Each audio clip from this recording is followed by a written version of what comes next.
Atomic Physics, Lecture 2, Quantum Mechanical Description of Atom. Paragraph 1, Wave Function.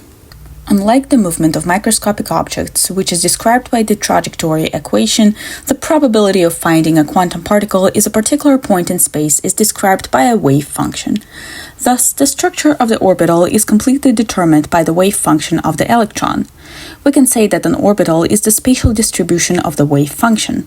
Note that the wave function in quantum mechanics is a broader concept than the concept of the trajectory in classical mechanics.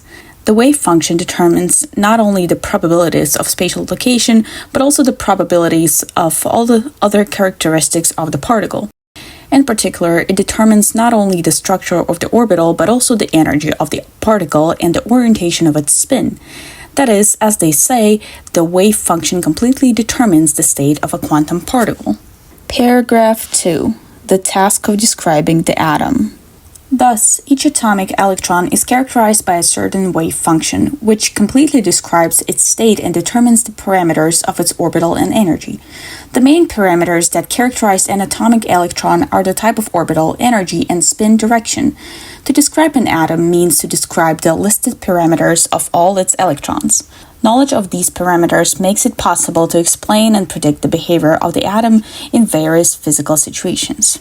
Paragraph 3. Taking into account the state of the nucleus. A more accurate description of the atom requires, along with determining the states of the electrons, also a description of the state of the nucleus.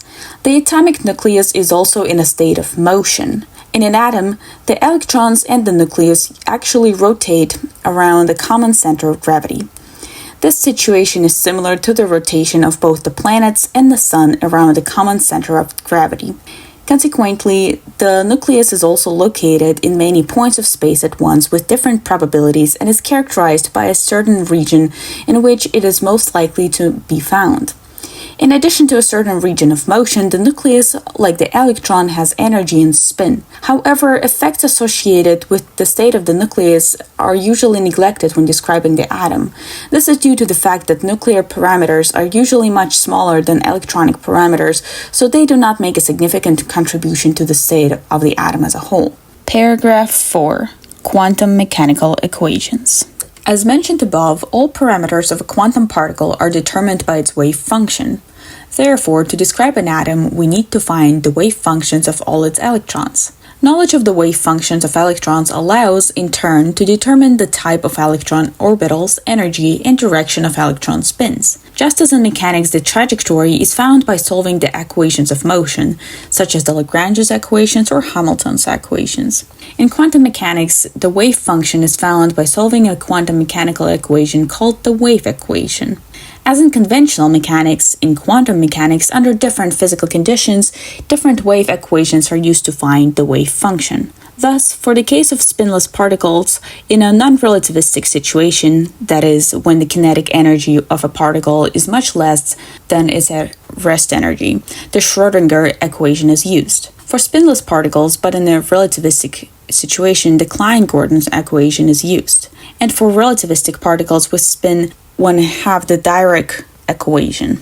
The wave equation, like the equations of mechanics, contains two types of terms corresponding to the kinetic and potential energy of the particle. For an atomic electron, potential energy is the total energy of the electrical forces that act on the electron, both from the nucleus and from other electrons of the atom. Paragraph 5. Schrödinger's approximation. To describe an atom at a first approximation, it is sufficient to use the Schrödinger equation. This is the so-called Schrödinger approximation. In the Schrödinger approximation, relativistic effects, namely the dependence of the electron mass on its speed, as well as subtle effects associated with the presence of spin in the electron, are neglected. Although the speed of an electron in an atom is high, in a first approximation, relativistic effects can be neglected. The electron spin can be taken into account at a first approximation in addition to solving the Schrödinger equation. More subtle effects due to the presence of spin as well as relativistic corrections are obtained by solving the more accurate Dirac equation. Taking these effects into account gives small, so-called subtle, corrections to the solutions obtained using the Schrödinger equation. Note that both effects lead to corrections of the same order of smallness. Even finer, so-called hyperfine, corrections are obtained by taking into account the motion and spin of the nucleus. Paragraph 6. Stationary states. If the forces acting on a particle do not depend on time, then its wave function resulting from solving the wave equation also turns out to be independent of time. The state described by such a wave function is called stationary. The characteristics of a particle in a stationary state do not change with time. The independence of the wave function from time once again emphasizes the fundamental difference between describing an object using a wave function and describing it using a trajectory. A trajectory describes the dependence of the object's position on time. Time is not included in the wave function of the stationary state, so we cannot talk about the unfolding of the process occurring with the particle in time, and therefore we cannot talk about movement in the classical sense of the word. Since the Coulomb force acting on atomic electrons does not depend on time, the electrons are in stationary states. Thus, the movement of an electron along an orbital is a stationary, that is, time-independent, state of the electron. Accordingly, the characteristics of the electron do not change over time: its orbital, energy, spin, direction. Paragraph 7. Electron transitions between orbitals. The parameters of a particle in a stationary state can change only under external influence on it. They say that as a result of external influence, a particle passes from one stationary state to another with new parameters. Accordingly, if an atom is acted on from the outside by some external force, this will lead to a change in its state. That is, the wave function of one or more atomic electrons will change. Depending on the parameters of the external influence, certain characteristics of one or another electron will change, and by one or another amount.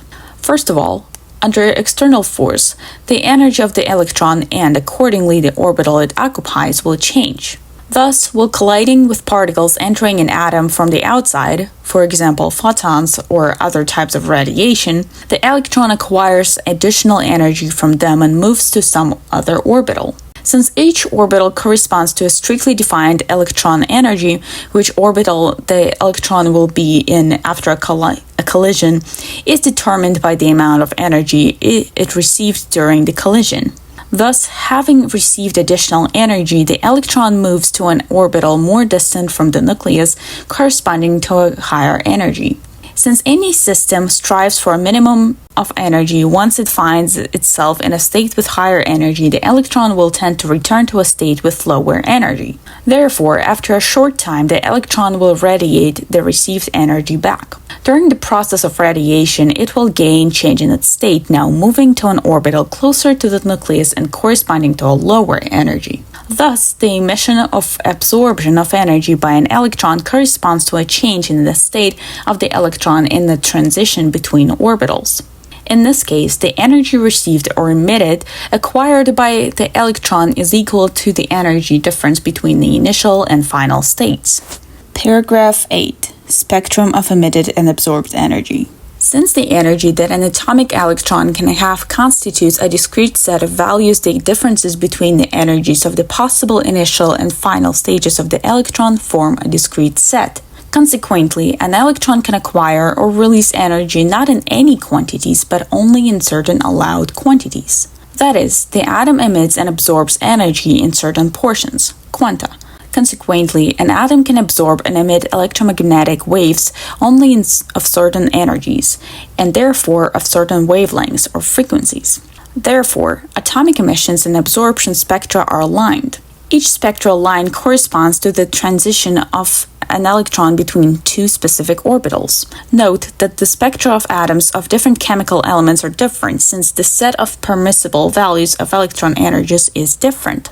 Paragraph 9. Conditionality of electron speed and acceleration. We can say that the quantum life of an atomic electron consists of stationary states and transitions between them.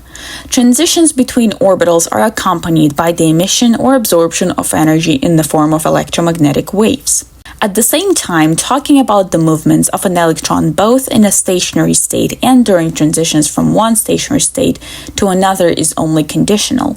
In a stationary state, the position of the electron in space does not change with time, and during transitions between orbitals, the change of state occurs instantly.